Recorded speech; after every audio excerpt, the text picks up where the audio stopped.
Hello, we're in Los Angeles. I'm taking off my white hat for you people that have the good sense and the feeling of caring about your fellow man or woman in this case, and the corrupt courts that are destroying justice.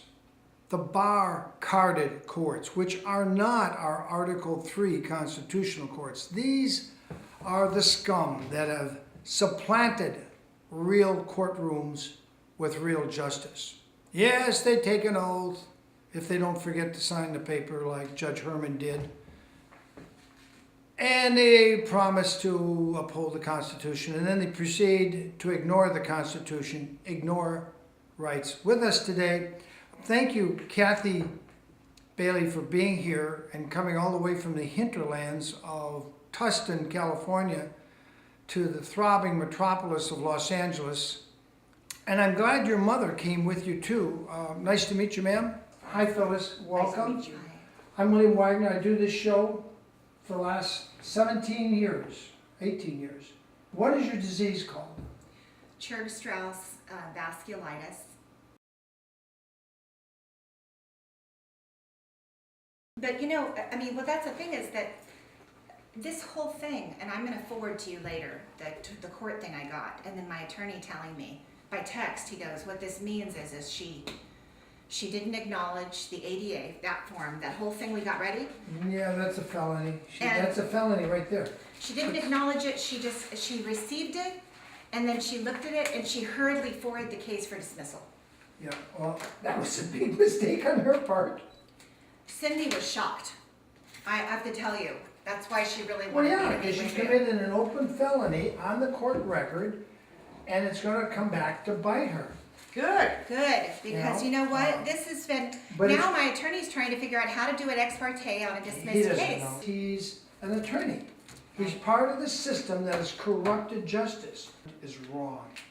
And that's why this opinion of U.S. versus Williams, that Scalia wrote the majority opinion, you gotta read that. At least I will. read there's a website, I forget what it is. It's a 2-page bullet Well, you point. sent it to me, so I'm gonna read it for Boom, sure. boom, boom, boom. Read the bullet points, it's 2 pages. So when you read the whole opinion, you'll see those things will pop out at you. What it does, it says, we are sovereign. Anytime 25 of us take the oath of office, Yeah. file it with the county clerk or the Secretary of State, and that'll be the big hurdle. The clerk is not going to want to let you file. They're going to say, you got to be appointed by the judge. No, you don't. Okay, If you're appointed by the judge, you're going to be part of their kangaroo system. right, You've got to file it with the Secretary of State or with the county clerk. okay. Once you do that, and you're 25, you come together in secret, just like they do.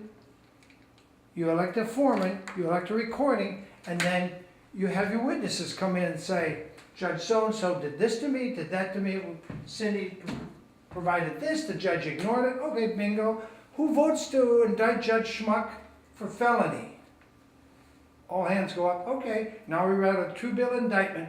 Now we take it to the sheriff with a notice that, Sheriff, if you do not arrest this judge, then we'll have the militia. Welcome, welcome. Glad to meet you, Kathy Bailey, and your mother's name is? Phyllis. And it's because we can't get this in corporate media. We can't get these issues discussed. Yeah. What is your disease called? Churg-Strauss vasculitis.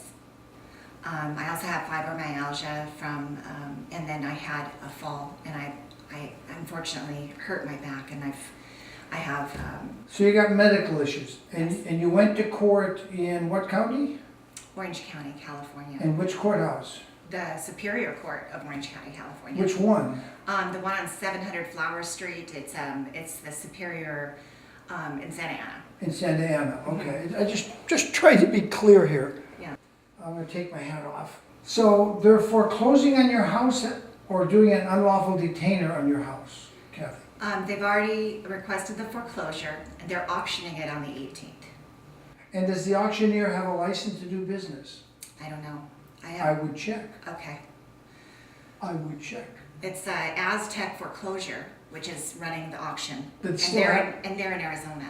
Well, then they probably aren't licensed in California, and they don't have a right to auction. But anyway, what year did your case start? You used to do what? Tell me, you used to be what? I used to, I dispatched 911 for several years at Riverside County Sheriff's, and then I moved to Orange County and quit dispatching, and I started in banking and worked my way up and I became a loan officer for Bank of America. So you had a real estate license? I did not have a real estate license. You don't, they didn't want you to have one when you worked for Really? Bank of America, no. Because if you did, you might be able to take clients on the side. They didn't want that. So, Oh. so they trained you to everything but a real estate license, and then, but you worked under Bank of America. Okay, and then what happened? This disease called? Churg-Strauss vasculitis developed. I had the swine flu when I worked at Bank of America because everybody was coming into work ill and running high fevers, and I got it. And when I got it, it was 3 weeks of high 104, 105 fevers. And when Doesn't B of A have a sick policy? Stay home if you're sick? No, if people didn't show up to work, you could get fired. So they were very worried about their jobs during that time. And so everyone just came into work however sick they were. And there was a ban right then on don't come into work if you were running a fever because of swine flu. So did y'all wear masks or what? No, they came into work sick. I got it. And So you're giving it to all their customers too? Well, no, this was an office full of loan officers. Oh, So oh. we were in a dedicated building Oh, okay. by the Anaheim Stadium. They've since closed the office. But there was about 200, 250 loan officers when I started there. And we had a couple floors. And it was all loan officers. And we filed loans. Okay, what year was this? 2009. And I got the flu, the swine flu, in December of '09. And then progressively, then I got shingles, and then it progressed even further, asthma, severe asthma, and developed to the point where I was in the hospital 15 times, couldn't figure out what was wrong. And I went to a doctor and I had an IgE that was 3,000. He said, your IgE is this is your immunoglobulin E response. This is your allergic response to things. He said, it's supposed to be about 120. Yours is 3,000. It's one of the highest I've ever seen in my practice. And I've been doing this for over 45 years. So he was an asthma immunologist. He sent me on to LA, USC Keck Hospital. And what month and what year was that? That was when he sent me on to Keck Hospital to figure out what was going on was in, I believe it was January of 2000, it was July of 2010. 2010. Now, at the time he sent you to LA, was this making it difficult for you to go to work? I was out of work then at that point Ooh. because this had put me to the point where I couldn't breathe. My mom, every time I ate, I had severe food allergies and I didn't know it. So I would go through, it's 20 different food allergies. I'm off of all of them now for 5 years. It's been a path. It's really been a path because And so you got behind on your house payments then? Oh yeah. I mean, I was behind on my house payments during this time, and I went to a NACA convention in LA, and even being this sick and trying to work through it, and they agreed to give me a modification, and then Who agreed? well, Wilshire had my file before, but they were owned at that time by Bank of America. They had bought them out. Okay. And then the file got moved over after they'd given me the mod. Wilshire did. They did give you the mod. Yes, they gave it to me right as it was being transferred to Bank of America. The entire bank's files were being transferred to Bank of America. So Bank of America got this. Sounds like Pam Ragland's story with U.S. Bank Really? Okay. and the SNL that U.S. Bank gobbled up. It was right at that time, and they were merciless to her. It was awful because I filed, I kept calling over and over, and I had made my 3 payments.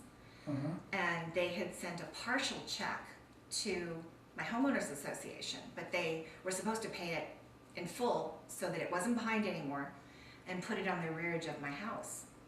But they said they paid it, but then they put a bunch of money on the rearage of my house.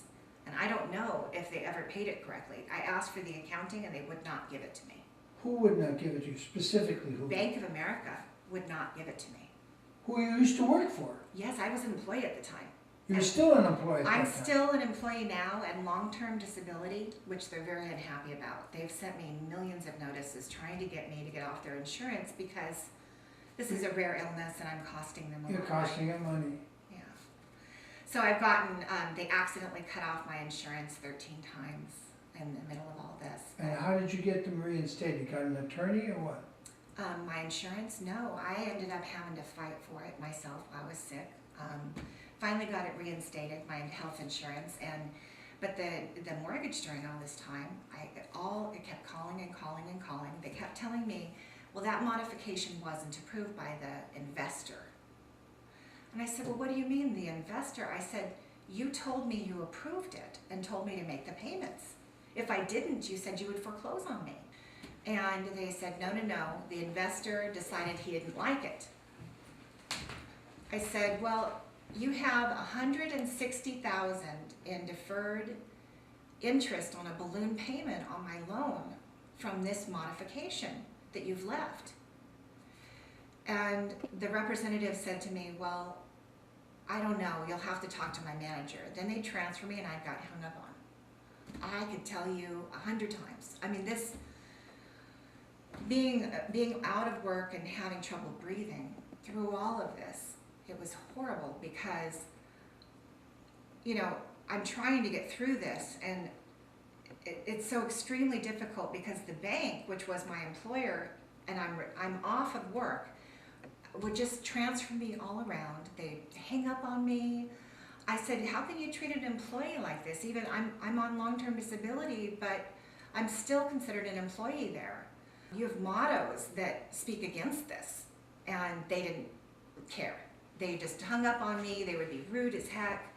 I turned around and I said, look, I have a valid modification. I finally got a hold of a gal that told me she was going to put it on the file. She put the modification all on the file. Then she got transferred to another department in the middle of my file. It's one person I find to help me. This seemed to happen all the time. That's why she got transferred. Yeah, and she was promoted to the military unit, and so she half put the mod on my file and made it look as if it was an accident, made it look as if I was late on my payments. When she put the mod halfway on the file and didn't complete, they were going to do a cap modification and just let me start making payments. Oh my. So she disappears.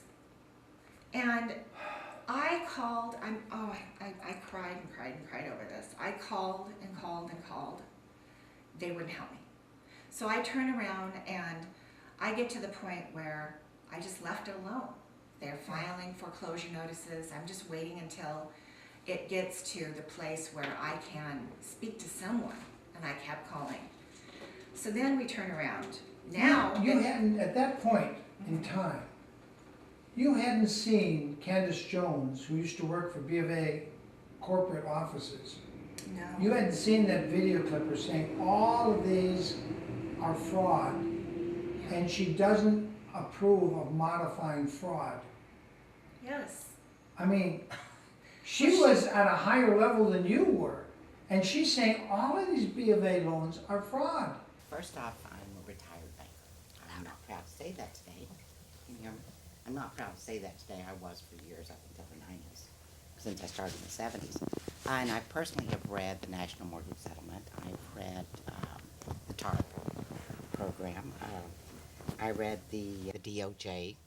And one thing I could tell immediately when I read this, and Camilla Harris, I can tell that you didn't write this.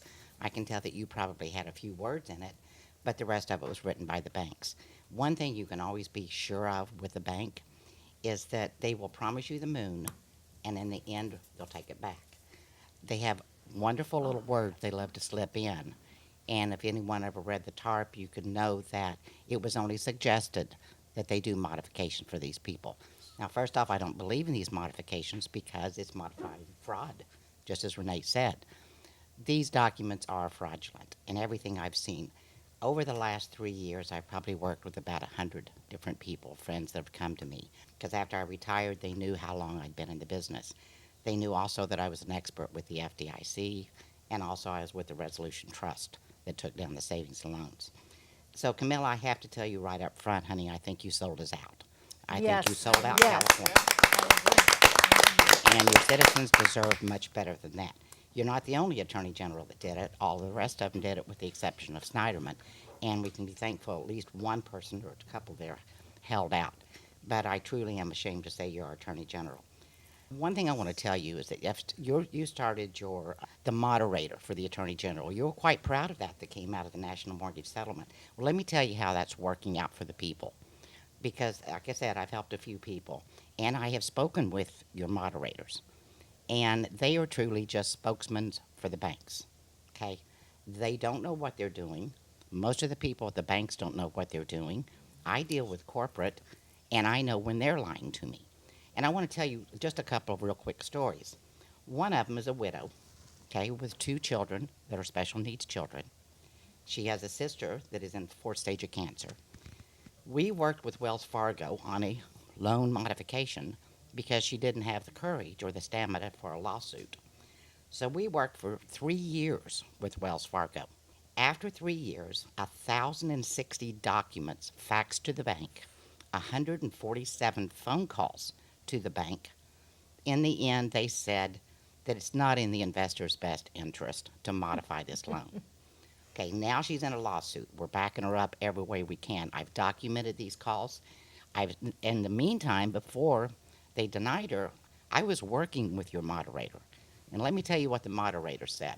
There's not really anything we can do to help you. And I asked one of your people at the moderator, I said, here's what I want. I want a copy of the pooling and servicing agreement. If this woman's in a supposed trust, which there again, the bank doesn't know who her investor is, because I've received 2 letters from Wells Fargo. One letter states it's U.S. Bank. The other letter states that it was Goldman Sachs. They don't know because it's not with an investor. Okay, these trusts closed. They're no longer trading on SEC. They already have closed these trusts. Investors have taken the tax write-off from the IRS. These things have been bought back, okay? And whenever you call the bank, the first thing they say to you, we are a debt collector. These are people that have bought up bad credit card debt, unsecured debt, that are now pretending to be a lender, That's saying, exactly. That That is exactly. well, they Say are. that one again. They are pretending to be your lender when they are, in fact, a debt collector. I always had the phrase that I called debt collectors the little mafia because they just come at you with both guns. And they don't have anything to come after. It's an unsecured debt that they're coming after you, and they're modifying. When, in fact, they do, after a couple of years, modify these loans, they put in the document, you cannot come back at us and sue us for anything wrongdoing in the past. Okay, first off, that's illegal too, to take away your legal rights to sue them.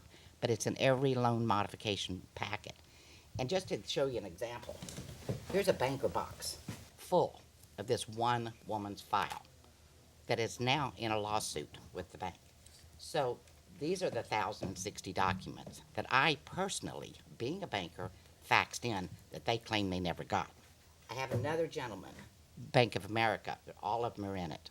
Bank of America simply said after 10 submissions by this gentleman. Now keep in mind, the bank does get back $1,500 from your settlement, Camilla, every time they offer to help the people. So why do they want you to submit 10 times? That's $1,500 a pop. After the 10th time and working with your moderator again, explaining to him that Bank of America came back and said, you are declined for this modification because we do not have contractual authority from the investor. There again, they don't know who the investor is. So I thought, okay, if you say this is Wells Fargo's the investor, I'll write Wells Fargo. I did write them. Wells Fargo came back and said it's against our contractual authority to tell them if they can modify or not. We don't care. I took these 2 letters and sent them to your moderator, who came back and told the homeowner, I'm sorry, we really just can't help you, and I cannot get you the PSA to prove it because the trust is not even trading anymore. But, you can do a deed in lieu of, or you can do a short sale. And I explained to him that he'd been there for 30 years, and yes, he will get something done on this home if I have to keep him there another 30 years. So after that, they were so upset with me at B of A, and they do like to hang up on me. They don't like, I think they've got my number down, but they sold him off. And another thing they did to you, Camilla, in your national mortgage settlement, you put all these restrictions, okay, even though with their little loopholes in there. But what did they do? B of A sold them all off to Nation Star. Wells Fargo sold theirs off. Now they're with SLS, SPS, all these other little debt collectors.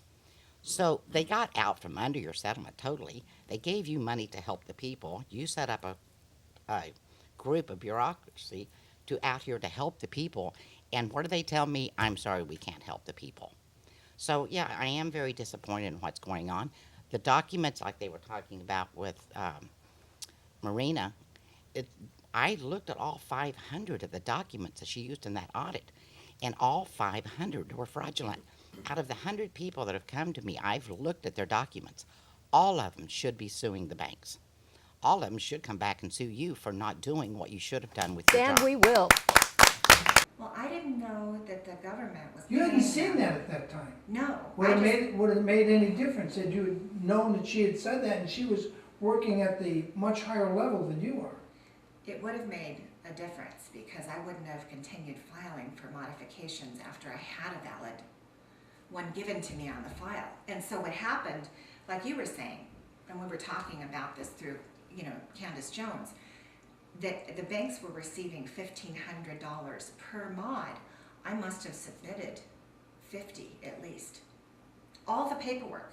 So that gives them $1,500 per time. 10 times, it's $15,000 and never give you the loan while you're sweating bullets. Does that seem like the America you thought you lived in? No, No. What do you think, Mom? nope. It's ridiculous. It's just I mean, she would be with me with many of the legal calls, theft is what they do. Legal theft. Yeah. I think Phyllis, your mother, said it very right. Legalized theft. It's just been a very difficult thing to go through, and I still am technically a long-term disability employee of theirs.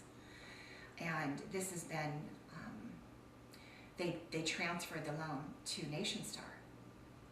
And Nation Star bought the loan, supposedly not connected to Bank of America. And You know that's one of the most notorious S&Es. no, because didn't know that? I had no idea. So you Nation know what I Star is started doing? Notorious.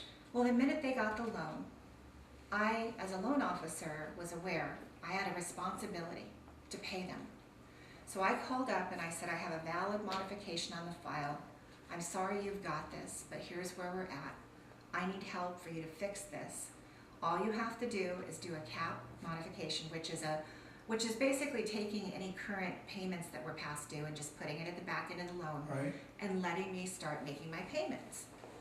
So the gal that I spoke to, Christine at Nation Star, and I have all the emails, she said to me, well, Kathy, then just start making the payments, and from what the last statement you received from Bank of America was for the payment on there. And then send a letter to our correspondence department or review, and we'll fix it. I said, well, can I What was have her name that she said they'd fix it? Do you remember? Christine? Christine what? I have it in my emails. I unfortunately don't remember her Okay. last name right Go now. I ahead. apologize. She sent me my mod. She sent me my mod paperwork with my Okay. signature on them, Right? but the bank hadn't signed it.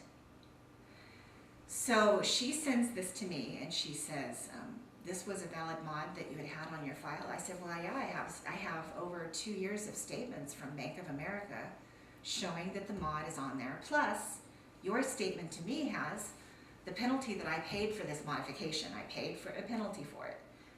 It's to $160,000, right around there, on a deferred balloon payment at the end of my loan, and it was on there. I said, so you have the deferred interest on my statements. It says 160. But they hadn't signed it. No. So they're not obligated to stick to that, are they? Well, they were saying they weren't. However, I talked to legal advice, and because I had statements that said that I was given the mod and I made my payments, that it was a valid mod. Once I made those 3 payments and I made them on time, that it was valid, the attorneys told me. So I said, okay. I just couldn't afford them. I mean, the attorneys were enormously expensive. So. Yeah, and attorneys cost you a lot of money, and I imagine mom helped. Yeah, but they cost you a lot of money and didn't do anything. that they do modification for these people. Now, first off, I don't believe in these modifications because it's modified fraud, just as Renee said. These documents are fraudulent in everything I've seen. Well, thank you for being with me. Thank you for this interview. Safe travels on your back to the outback country of Tustin, California. Ladies and gentlemen, this is William Wagener, back to our live presentation in the studio. Thanks for watching this episode. These documents are fraudulent in everything I've seen.